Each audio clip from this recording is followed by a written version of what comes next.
95% آج ہماری جو گھر کی عورتیں اور جو گھر کی بہو بیٹیاں ہیں وہ دینی امور سے، شرعی امور سے، شرعی معاملات سے، شرعی آداب سے اور شرعی کاموں سے دور ہیں۔ اس لیے میں یہ عرض کر رہا ہوں، بڑے افسوس کے ساتھ یہ کہنا پڑتا، آج ہمارے محلے اور ہمارے معاشرے میں کسی کی میت ہو جائے، کوئی مرد نہیں موجود ہے جو اس مرد میت کو غسل دلا دے۔ یہ افسوس کا مقام نہیں ہے، رونے کا مقام نہیں ہے۔ ہم نے کہا ہر شخص، کوئی بزنس مین ہے، کوئی پروفیسر ہے، کوئی ڈاکٹر ہے، کوئی انجینئر ہے، کوئی کچھ ہے، کوئی کچھ ہے، کوئی اے آئی کے زمانے میں جی رہا ہے، کوئی کسی اور زمانے میں جی رہا ہے، سب کچھ جی رہا ہے، اور اس کا حال یہ ہے کہ وہ اپنے چچا کو، اپنے والد کو، اپنے دادا کو، اپنے نانا کو، اپنے ماموں کو، اپنے پڑوسی کو، اپنے کسی رشتہ دار کو غسل تک دلانا نہیں جانتا اور غسل نہیں کراتا۔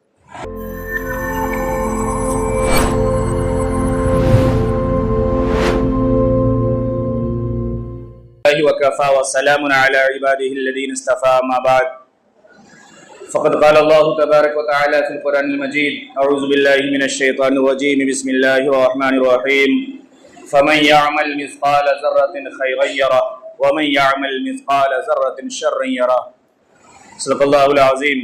وقال النبي صلى الله عليه وسلم: افضل الصيام بعد رمضان شهر الله المحرم، او كما قال عليه الصلاة والتسليم۔ اللهم صل على محمد وعلى ال محمد وبارك وسلم كما صليت وباركت على ابراهيم وعلى ال ابراهيم انك حميد مجيد۔ حاضرین گرامی، اللہ تبارک و تعالیٰ کا بے پناہ کرم، شکر اور احسان ہے۔ مالک کریم نے ہماری عمر میں، ہماری سانسوں میں، ہماری زندگی میں اتنی برکت عطا فرمائی کہ ہم سب ایک بار پھر اپنی صبح و شام کو گزارتے ہوئے ایک اور اسلامی سال کو مکمل کر کے اگلے اسلامی سال میں داخل ہو گئے۔ یہ ماہ محرم کا مہینہ ہے، اسلامی تاریخ اور اسلامی کیلنڈر کے اعتبار سے سال کا پہلا مہینہ ہے۔ آج محرم الحرام کی 3 تاریخ ہے، اور لکھنے کے اعتبار سے یہ سال اور یہ مہینہ 1448 ہجری کا شروع ہو گیا۔ دینی احکام، دینی عبادات، شرعی امور کا جو تعلق ہے وہ ہماری قمری تاریخ سے ہے، وہ ہمارے اسلامی مہینے اور اسلامی تاریخ سے ہے۔ اس لیے اس کا شمار کرنا، اس کا یاد کرنا، اس کو لکھنا، اس کو اپنے روزمرہ کی تاریخ میں شمار کرنا، یہ ضروری اور اہم ہے۔ یہ سنت بھی ہے، عبادت بھی ہے، بلکہ فرض کفایہ کے درجے میں ہے۔ کیونکہ اگر ہم اس تاریخ کو اور اس کے ٹائم ٹیبل کو استعمال نہ کرتے ہوں اور قمری تاریخ اور قمری صبح شام کے اعتبار سے اپنے رات اور دن کو نہ جانتے ہوں، تو ہمارے بہت سارے جو دینی عبادات ہیں، جو شرعی امور ہیں، اس میں نقصان ہو سکتا ہے۔ اور انگریزی تاریخ کے اعتبار سے، انگریزی مہینے اور انگریزی ٹائم کے اعتبار سے اس کا فیصلہ نہیں ہوتا۔ گرچہ ہمارے یہاں عرف مشہور ہے، ہم کیلنڈر دیکھتے ہیں، چارٹ دیکھتے ہیں، اس میں تاریخ لکھی ہوتی ہے، مہینہ لکھا ہوتا ہے، وقت لکھا ہوتا ہے، پھر ہم گھڑی دیکھ لیتے ہیں۔ لیکن اس کی حقیقت یہ ہے کہ اس کے پس پردہ جو کام ہے وہ کام اسلامی اور قمری تاریخ کے اعتبار سے ہے، صبح اور شام کے اعتبار سے ہے، طلوع اور غروب کے اعتبار سے ہے، زوال کے اعتبار سے ہے، تب ہماری عبادات کے چارٹ اور کیلنڈر تیار ہوتے ہیں۔ اس طریقے سے روزہ ہے، حج ہے، جو بھی ہے، یہ سب کا تعلق یہ قمری اعتبار سے، چاند کے اعتبار سے اور اسلامی تاریخ اور اسلامی مہینے کے اعتبار سے۔ بہرحال ایک سال ہماری زندگی سے اور چلا گیا۔ ہجری تاریخ اور ہجری سال کا 1447 ہم لکھ رہے تھے اب تک، اب وہ 1447 بدل کر کے 1448 ہو گیا۔ کہنا اور سننا بڑا آسان ہے، لیکن ہم آپ غور کر کے دیکھیں تو ہم میں سے کسی کی عمر اگر 25 سال تھی تو اب وہ 26 ہو گئی، کسی کی اگر 50 تھی تو 51 ہو گئی، کسی کی 60 تھی تو 61 ہو گئی۔ اب وہ 61 والے 60 پہ نہیں جا سکتے، 50 والے 51 پہ نہیں جا سکتے، اور 21 والے 20 پہ نہیں جا سکتے۔ یہ لمحہ، یہ وقت، یہ تاریخ، چاہے انگریزی اعتبار سے ہم جوڑے یا عربی اعتبار سے جوڑے، یہ ہماری تاریخ ہماری زندگی سے نکل گئی، یہ وقت نکل گیا، یہ لمحہ نکل گیا۔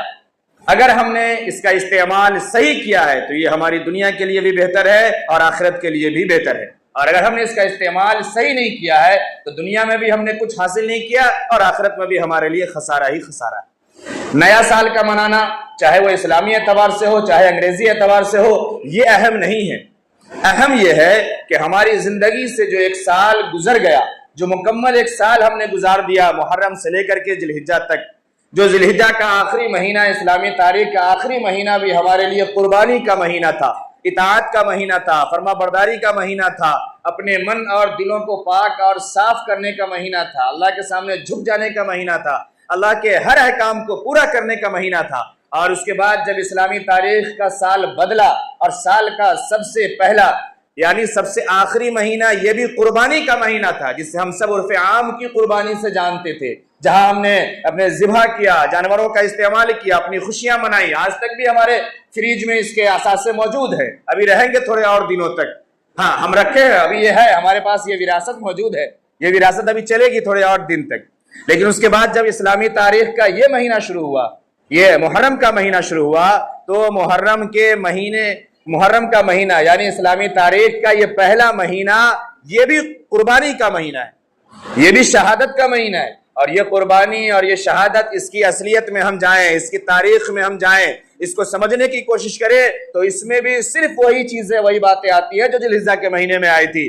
دین کی حفاظت، امت کی حفاظت، اجتماعیت کو باقی رکھنا، اللہ کے دین کو اور نبی علیہ الصلوۃ والسلام کی شریعت کو قائم رکھنا، باقی رکھنا، اس پر عمل کرنا، امت کا اس پہ قائم رہنا، ان تمام باتوں کے لیے ہی شہادت کے معرکے ہوئے، شہادت کی صفیں بچھی، اور شہادت کا یہ پورا میدان جسے ہم کربلا کے میدان سے یاد کرتے ہیں، یہ اسی کی نشانی ہے، یہ اسی کی اہمیت ہے۔ لیکن ہم نے حقیقی تاریخ اور حقیقی مہینے کو بھلا دیا۔ چیک کرو قربان کیا ہے، چیک کرو اس کو، یہ حقیقی کیا ہے، اسے ہمیں سمجھنے کی ضرورت ہے۔ تو ہم نے اس کو نہیں سمجھا اور دوسرے کاموں میں، دوسرے خرافات میں، دیگر چیزوں میں ہم لگ گئے۔ میں یہ عرض کر رہا تھا کہ سال کا آخری مہینہ جب گزر گیا اور سال کا جب پہلا مہینہ آیا، تو یہ ہمارے استعمال کے لیے، ہمارے جذبات کے لیے، ہمارے احساسات کے لیے، ہمارے چیزوں کے نئے نئے انتظام اور طریقے کے برتنے کے لیے نہیں ہے، بلکہ سب سے اہم اور سب سے ضروری یہ ہے کہ ہم اپنا احتساب کریں، اپنا ہم حساب کریں کہ ہماری زندگی سے جو روز ہم اپنی عمر کو آگے بڑھتے جا رہے ہیں، روزانہ ہماری عمر آگے بڑھ رہی ہے، ہم موت سے قریب ہو رہے ہیں، ہماری زندگی ختم ہو رہی ہے، ہم آگے بڑھتے جا رہے ہیں، پورا سال ہم نے نکال دیا، پورے سال کو ہم نے گزار دیا، محرم کی شروعات ہم نے کھیل کود کے کی اور اسی کھیل کود کے ساتھ پورے سال کو گزار دیا، ہم نے کوئی اچھا کام بھی اس میں کیا یا نہیں کیا؟ یہ سب سے اصل اور سب سے اہم ہے ان دنوں میں اور اس عشرے میں اپنا حساب لگانا کہ ہم کون سا کام کر رہے ہیں۔ اس پورے سال کے اندر ہم نے کتنی نمازیں پڑھی، اس پورے سال میں روزے ہم نے رکھے یا نہیں رکھے، اس پورے سال میں ہم نے قرآن کی تلاوت کی یا نہیں کی، اس پورے سال میں ہم نے دوسرے جو دینی احکام تھے اس کو پورا کیا یا نہیں کیا، اس پورے سال میں ہم نے ہمدردی سے کتنا کام لیا، اس پورے سال میں ہم کتنے غریبوں کا سہارا بنے، کتنے مسکینوں اور کتنے یتیموں کا سہارا بنے، اس پورے سال میں ہم میں کہاں کہاں لڑائی اور جھگڑے اور نفرتیں تھی جن کو ہم نے کم کیا، جن کو ہم نے ختم کیا، ہم نے رشتوں کو استوار کیا۔ یہ تمام چیزوں کو دیکھنے اور سمجھنے کی ضرورت ہے، اور یہ سب کو سمجھنے کے بعد اگر ہمیں یہ لگے کہ کمی ہوئی ہے، کوتاہی ہوئی ہے، ہم پورے سال کو گزار دیا اور کچھ کر نہیں پائے ہیں، تو ہمیں پھر افسوس کرنے کی ضرورت ہے، رونے کی ضرورت ہے، گر گرانے کی ضرورت ہے۔ اگلا جملہ آپ سمجھیے، میں نے عرض کیا تھا سال کا آخری مہینہ یہ بھی محترم مہینہ تھا، اس مہینے میں بھی ہمیں اپنے آپ کو تولنا تھا، سنوارنا تھا، بنانا تھا۔ وہ مہینہ گزر گیا، اب سال کا پہلا مہینہ جو ہے محرم کا، یہ بھی محترم مہینہ ہے، اس کا نام ہی ہے محرم الحرام۔ حرام کے معنی محترم، عزت والا، احترام والا۔ یہ اردو والا حرام نہیں ہے حلال کے اپوزٹ میں حرام، کہ ہم یہ سمجھے کہ یہ حرام مہینہ ہے، اس میں اچھا کام کرنا ہی حرام ہے، گناہ کا کام کرو یہی اچھا کام ہے، جتنے گناہ کے کام کر سکتے ہو وہ کرو، وہ کیونکہ یہ حرام مہینہ ہے۔ یہ باتیں چلتی ہے ہمارے یہاں جوہلاء کے درمیان، وہ کہتے ہیں یہ حرام مہینہ، اس میں اچھا کام نہیں کریں گے، شادی نہیں کریں گے، نکاح نہیں کریں گے، میلاد نہیں کریں گے، اور دوسرا کوئی کام نہیں کریں گے، اچھی عبادت نہیں کریں گے۔ کیوں صاحب؟ یہ مہینہ حرام نہ ہے، اس کو کہتے ہیں محرم الحرام، یہ حرام مہینہ ہے، اس میں اچھا کام نہیں کرنا چاہیے۔ اس میں اچھا کام یہ ہے لال رنگ کا ہو، پیلے رنگ کا ہو، سفید رنگ کا ہو، شربت پیو، کالی پٹی ہو، نیلی پٹی ہو، ہری پٹی ہو، کاندھے پہ ہو، بازو میں ہو، ٹی شرٹ پہ ہو، ماتھے پہ ہو، لگاؤ۔ یہ حرام مہینے کا یہ کام ہے، حرام مہینے کا یہ کام ہے۔ کیچڑ میں بھی لوٹ جاؤ، پانی میں بھی لوٹ جاؤ، محلے والے تڑپ رہے، ترس رہے، پانی سوکھا پڑا جا رہا ہے، اللہ کا قہر نازل ہو جا رہا ہے، عذاب نازل ہو رہا ہے، لیکن محلے سے چندہ کرو، کارٹون پہ کارٹون منگاؤ اور اسی پانی سے نہاؤ۔ کیوں؟ حرام مہینہ، یہ اچھا کام کرنا ہے اس مہینے کے اندر۔ یہ ہماری غیرت کا حال ہے، ہمارے ایمان کا حال ہے، ہم کہاں پہنچ گئے۔ تو سب سے اول یہ کہ ہم اپنا احتساب کریں کہ گزشتہ سال ہم نے کیا کیا ہے اچھا کام اور کیا نہیں کیا۔ سب سے پہلے اس کو لسٹ آؤٹ کرے اور اس کو نکالے سامنے، اور جتنے برے کام ہم نے کیے ہیں ان پر روئیں، گر گرائیں، توبہ کریں، معافی مانگے۔ اور جو اچھے کام چھوٹ گئے ہیں جن کی قضا ضروری ہے وہ قضا کریں. سال گزر جانے سے قضا ذمے سے ساقط نہیں ہوتی, قضا کرنی پڑے گی. آج ہمارا حال یہ ہے پانچوں وقت کی صدائیں لگائی جا رہی ہے, پانچوں وقت کی نماز پڑھ ہی نہیں رہے, جبکہ یہ نہیں معلوم کہ نہ پڑھنے کے باوجود ہماری عمر نکلتی جا رہی ہے تو یہ ہمارے ذمے سے ساقط نہیں ہو رہی ہے, اس کی قضا بھی ہمارے ذمے واجب ہے, اس کی قضا بھی کرنی پڑے گی. لیکن ہم سرے سے پڑھتے ہی نہیں اور اپنے آپ کو ڈبوئے جا رہے ہیں جہنم کے گڑھے کے اندر. سب وعیدیں ہمیں معلوم ہیں, سب کے فضائل معلوم ہیں, لیکن ہم نہیں کرتے. تو اگر محرم الحرام کا مہینہ ملا, محترم مہینہ ملا, تو ہم اپنی پلاننگ طے کریں اور سب سے پہلے یہ طے کریں کہ کوئی اللہ کے احکام کی نافرمانی نہیں کریں گے. جو شرعی امور ہم پر لاگو ہوتے ہیں ہم اس کو پورا کریں گے, ہم اپنے دین کو اللہ کے احکام کے مطابق گزاریں گے, رات کو اللہ کے احکام کے مطابق گزاریں گے, ہماری صبح و شام یہ شریعت کی روشنی میں گزرے گی. جو سال ہمارے گزر گئے, جو زندگی گزر گئی وہ گزر گئی, لیکن اب جو باقی ہے اسے اللہ کے احکام کے مطابق گزاریں, تب تو یہ اگلا سال بھی ہمارے لیے کارآمد ہوگا. ورنہ صبح ہوگی, شام ہوگی اور عمر تمام ہوگی, زندگی میں بھی کچھ نہیں ملے گا اور آخرت میں بھی خسارہ ہی خسارہ, نقصان ہی نقصان ہوگا. اس لیے محرم کا مہینہ شروع ہوا, شروع ہونے سے پہلے ہمارے یہاں خرافات اور رسومات اور دیگر تقریبات کا سلسلہ شروع ہو جاتا ہے, اس کی تیاری شروع ہو جاتی ہے جس کا شریعت سے حقیقت میں کوئی لینا دینا نہیں, کوئی معنی نہیں, کوئی مطلب نہیں, دور دور تک کوئی تعلق نہیں, لیکن ہم وہ کرتے ہیں. بہرحال میں اس میں بات نہیں کرتا. پوری احادیث کو پڑھنے کے بعد, پورے تمام مجموعے کو ملانے کے بعد جو بات سمجھ میں آتی ہے وہ صرف دو بات سمجھ میں آتی ہے. آج محرم الحرام کی 3 تاریخ ہے, اگلا جمعہ یہ عاشورے کا دن پڑے گا, 10واں محرم یہ اگلا جمعہ ہی پڑے گا. اگلے جمعے کی رات کو جو کچھ ہونا ہے وہ آپ کے یہاں ہوگا, پورے شہر میں ہوگا. بہرحال جمعے کا دن ملے گا, پھر جمعے کے بعد لوگ نکلیں گے کربلا کے لیے, پتہ نہیں کون والے کربلا میں جائیں گے. بہرحال میں اس پہ بات نہیں کر رہا, میں آپ کو صرف یہ بتا رہا ہوں کہ اگلا جمعہ ہو سکتا ہے کہ آپ تیاری ہی میں نہ کر پائے, اس لیے میں بتا دوں. صرف 2 باتیں سمجھ میں آتی ہے. ایک یہ, جناب محمد رسول اللہ صلی اللہ علیہ وسلم نے فرمایا کہ عاشورے کا روزہ یہ رمضان کے بعد افضل الصیام رمضان بعد رمضان شہر اللہ المحرم. یہ عاشورہ کا روزہ یہ رمضان کے روزے کے بعد اللہ کے نزدیک سب سے افضل, سب سے اہم اور سب سے ضروری ہے. حدیث میں یہ بات موجود ہے. دوسری حدیث موجود ہے, جناب محمد رسول اللہ صلی اللہ علیہ وسلم نے فرمایا صوموا وخالفوا فیہ الیہود والنصارى, صوموا بعد یوم او قبل یوم, ایک دن پہلے یا ایک دن بعد, یعنی 9 تاریخ کو اور 10 تاریخ کو, یا 10 کے ساتھ 11 تاریخ کو 2 دن کا روزہ رکھو تاکہ اس میں یہود کی مخالفت ہو. یہ 2 باتیں, ایک بات یہ ملتی ہے صرف روزہ رکھنا, ایک مسئلہ صرف یہ ملتی.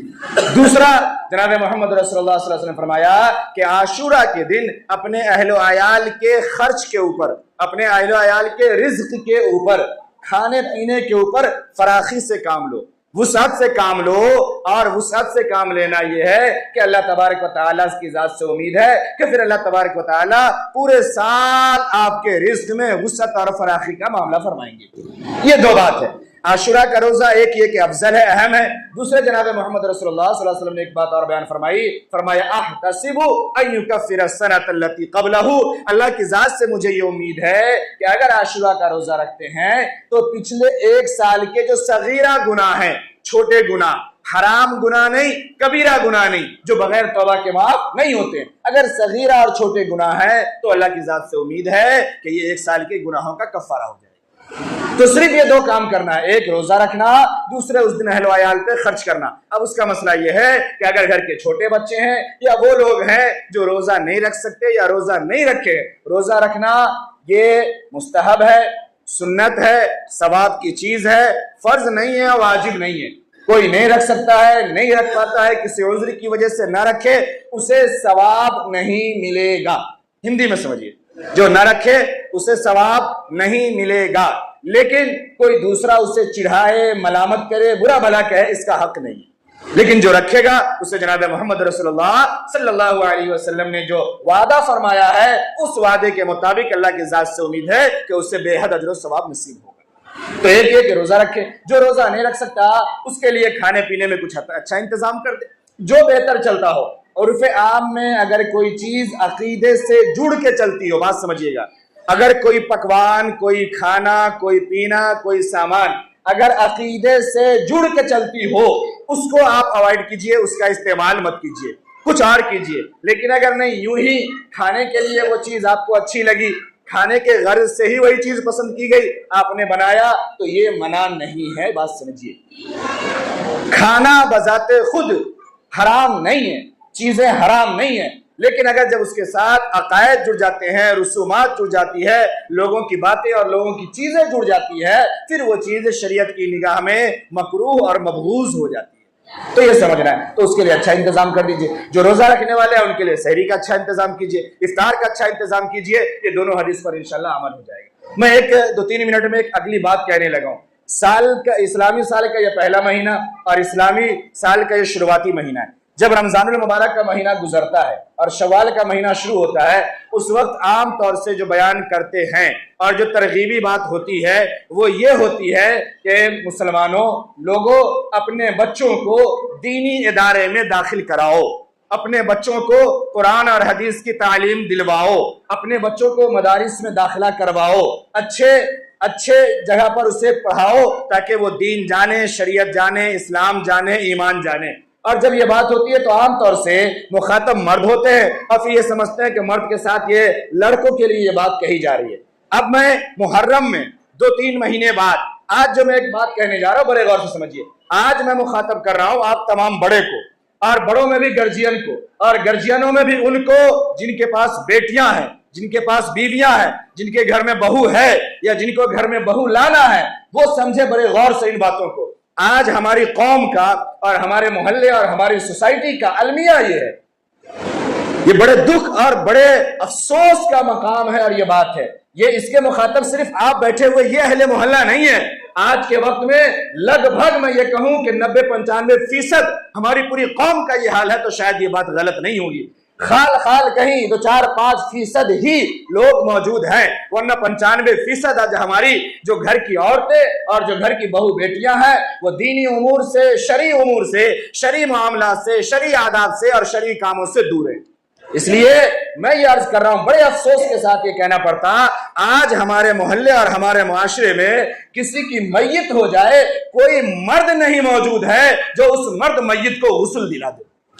یہ افسوس کا مقام نہیں ہے، رونے کا مقام نہیں ہے۔ ہم نے کہا ہر شخص، کوئی بزنس مین ہے، کوئی پروفیسر ہے، کوئی ڈاکٹر ہے، کوئی انجینئر ہے، کوئی کچھ ہے، کوئی کچھ ہے، کوئی اے آئی کے زمانے میں جی رہا ہے، کوئی کسی اور زمانے میں جی رہا ہے، سب کچھ جی رہا ہے، اور اس کا حال یہ ہے کہ وہ اپنے چچا کو، اپنے والد کو، اپنے دادا کو، اپنے نانا کو، اپنے ماموں کو، اپنے پڑوسی کو، اپنے کسی رشتہ دار کو غسل تک دلانا نہیں جانتا اور غسل نہیں کراتا۔ قبر کو ہم اس درجے پہ لے آئے کہ قبر کھودنے کے لیے کرائے پہ آدمی منگا لیتے ہیں، بانس کو ہم خرید کے منگوا لیتے ہیں، بانس کاٹ کے ہمیں مل جاتا ہے، روپیہ دے دیتے ہیں، کیونکہ روپیہ ہمارے پاس آج آسانی سے موجود ہے، روپیہ دے دو اور پیسہ ہے چاہے جیسا ہے دے دیں گے۔ یاد رکھیے گا ان قریب وہ وقت بھی آئے گا جب آپ کرائے پر ڈھونڈو گے بانس والے کو، اور قبر کھودنے والے کو کرائے پر بھی یہ لوگ نہیں ملیں گے آپ کو، کیونکہ ابھی بھی جو لوگ قبر کھودنے والے ہیں نا وہ بیچارے خود ہل رہے ہیں، دایا بایا کر رہے ہیں وہ، لیکن مجبوری میں چونکہ اچھی رقم ملتی ہے تو بیچارے مزدوری کے لیے آ جاتے ہیں۔ جس دن ان کا وکٹ گرا پھر کہاں سے لاؤ گے؟ ہے بدل ہمارے پاس۔ ابھی جب چند سالوں پہلے جب ایک دن میں 2-3 جنازے اٹھے، کیا حال تھا، لوگ پریشان تھے، یہ وہاں کھود رہا ہے، وہ وہاں کھود رہا ہے، کوئی ہے یہ نہیں، ہمارے یہاں کون کھودے گا؟ 10 کلومیٹر 5 کلومیٹر دور سے جا کے ڈھونڈ کر کے لا رہے ہیں۔ کیا گھر میں میت پڑی رہے گی؟ محلے والے اور گھر والے لوگ یہی کام کریں گے، ڈھونڈتے پھریں گے؟ ہم اتنے کمزور ہو گئے، اتنے بے حس اور اتنے بے بس ہو گئے، یہ کام نہیں کر سکتے۔ چلو اس کام کے لیے بدل موجود ہے، دیکھا ہے میں نے، لوگ دیکھ رہے ہیں، اس کام کے لیے بدل موجود ہے، JCB سے ریڈی میڈ کور کھدوا کے رکھوا لیں گے 10-20 ہوگا، یہی ہو رہا ہے۔ JCB سے 10-20 کور ہر وقت تیار رہے گی، ریڈی میڈ کھودی ہوئی، اولادوں کو کوئی مطلب نہیں، وارثین کو کوئی مطلب نہیں۔ مرتے ہی سب سے پہلے یہ پتہ لگاؤ کہ چابی ابو کے کس سرہانے میں ہے، کہیں برکا کے ہاتھ نہ لگ جائے، کہیں مجلکا کے ہاتھ نہ لگ جائے، پتہ لگاؤ وہ جو کاغذ والا بیگ ابو کا ہے وہ کدھر ہے۔ سب اس کے پیچھے دیوانہ ہیں اور میت کے پیچھے کوئی نہیں۔ حدیث موجود ہے، اکریموا موتاکم اسرعوا بالجنائز، اپنے موتا کی، اپنے میت کی قدر کرو، اکرام کرو، تعظیم کرو۔ کیا قدر کرتے ہیں ہم اس کی کہ صرف ہم اسے لا کے 24 گھنٹے کے لیے ٹھنڈے فریج میں ڈال دیتے ہیں؟ یہ اس کی تعظیم ہے۔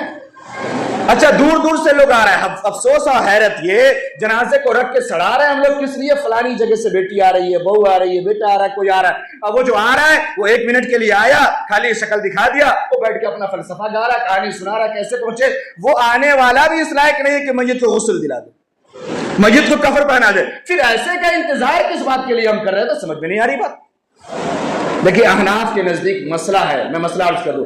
احناف کے نزدیک مسئلہ بالکل مسلم ہے کہ جب کسی کا انتقال ہو تو دور والے لوگوں کو خبر مت کرو، یہ مسئلہ ہے، اور قریب کے لوگوں کو فوراً